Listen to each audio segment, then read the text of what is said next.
เมื่อเฮาอายุ40ปี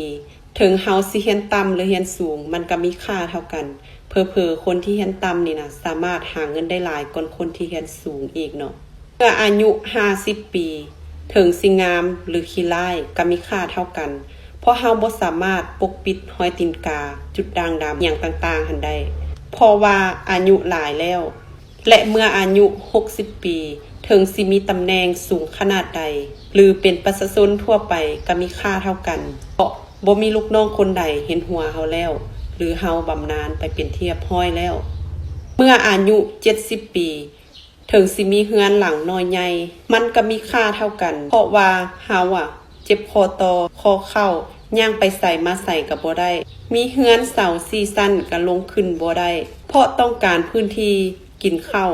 เข้าห้องน้ำแล้วก็ย่างกลับคืนมานอนเท่านั้นเมื่อเฮาอายุ80ปี